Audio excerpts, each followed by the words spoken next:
स्वागत संग बहुत बहुत अभिवादन है आप सभी को हमारे चैनल पर। आज हम लोग पढ़ने जा रहे हैं कक्षा 7 यानी वर्ग 7 से हम पंछी उन्मुक्त गगन के कविता।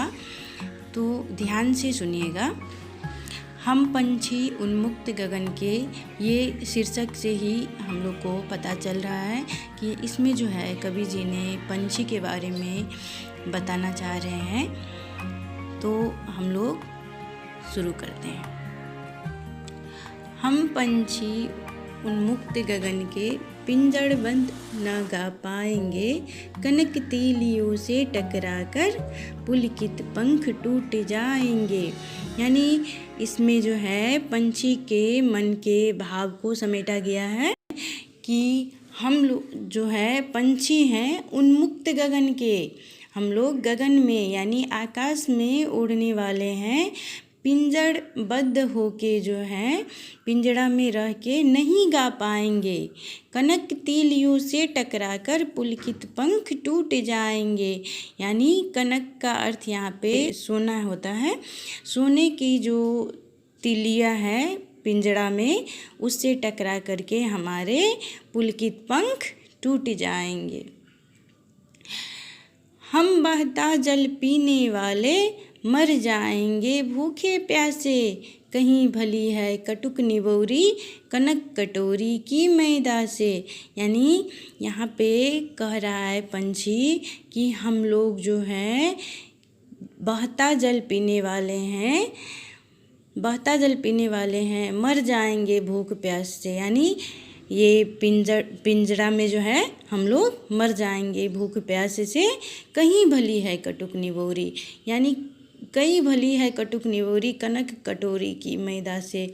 पिंजड़ा के सोना के कटोरी में मैदा या अर्थात कोई भी चीज़ जो खाने के लिए दिया जाता है उससे कई भली है कटुक निबोरी, जो हम लोग जो है उड़ के खाते हैं।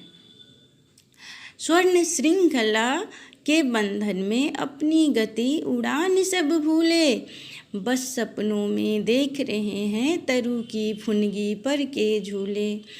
यानी कि स्वर्ण श्रृंखला के बंधन में पिंजड़ा में रह के जो है इसके बंधन में रह के हम लोग अपनी गति उड़ान सब भूल चुके हैं। अब बस सपनों में ही रह गया है, सपनों में ही देख रहे हैं कि तरु यानी पेड़ की फुनगी पर जो झूले झूलते थे ये बस सपनों में ही रह गया है। ऐसे थे अरमान की उड़ते नीले नभ की सीमा पाने, लाल किरण सी चोंच खोल चुगते तारक अनार की दाने। यानी इसमें पंछी का जो है अरमान के बारे में दिया गया है। पंछी क्या चाहते थे इसके बारे में लिखे हुए हैं कवि जी ने।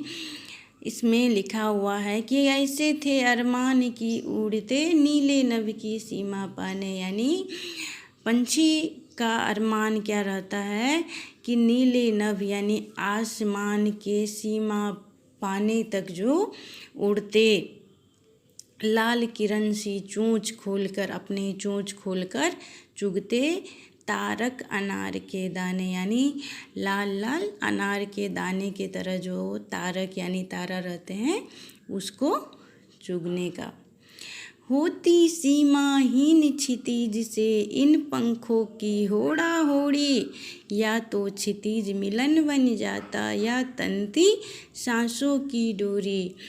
इसमें कहना चाह रहा है पंछी कि सीमाहीन क्षितिज का अर्थ होता है जहाँ पर धरती और आकाश आसमान की जो मिलन होती है वो दिखता है बहुत दूर से। जहाँ पे मिलने का जो पॉइंट होता है उसको क्षितिज कहा जाता है। तो होती सीमाहीन जिसका कोई सीमा ही नहीं है, कहीं दूर से दिखता है कि दोनों आसमान और धरती का जो है मिलन, लेकिन उसका कोई सीमा नहीं है, वो सीमाहीन है। तो पंछी कह रहा है कि होती सीमाहीन क्षितिज से इन पंखों की होड़ा होड़ी, या तो क्षितिज मिलन बन जाता, यानी क्षितिज जो क्षितिज से मिल जाते, या तंती सांसों की डोरी, या तो तंती सांसों की डोरी। नीड न दो चाहे टहनी का, आश्रय छिन्न भिन्न कर डालो, लेकिन पंख दिए हैं तो आकुल उड़ान में विघ्न न डालो। और लास्ट पंक्ति में है कि नीड न दो, यानी घोंसला न दो, चाहे टहनी का, यानी टहनी में जो है हमारा घोंसला न बनाने दो, हमारा आश्रय यानी हमारा घर को छिन्न भिन्न कर डालो, हमें कहीं रहने न दो, लेकिन हमें जब पंख दिए हैं तो आकुल उड़ान यानी उड़ने में जो हमारा व्याकुलता है उसमें जो है विघ्न यानी बाधा न डालो, यानी पंछी का जो ये है उन्मुक्त, हम पंछी उन्मुक्त गगन के, यानी पंछी का सभी अरमान, उसका इच्छा, पंछी क्या चाहता है, यानी पंछी जो पिंजरा में नहीं बद्ध होके रहना चाहता है, वो उड़ना चाहता है, पानी पीना चाहता है, बहती नदियों का नभ में यानी उड़ना चाहता है, तारक को चुगना चाहता है, क्षितिज से जो होड़ा होड़ी करना चाहता है, जो सीमाहीन है, ये सभी जो है इसमें पंछी का इच्छा आकांक्षाओं को कवि शिव मंगल सिंह सुमन जी ने दिखाना चाहे हुए हैं, सभी को समेट करके एक कविता के रूप में हमारे सामने प्रस्तुत किए हुए हैं। तो बस इतना ही है, ये हमारा कविता समाप्त हो चुका है और हम अब प्रश्न अभ्यास जो है अगला भाग में देखेंगे।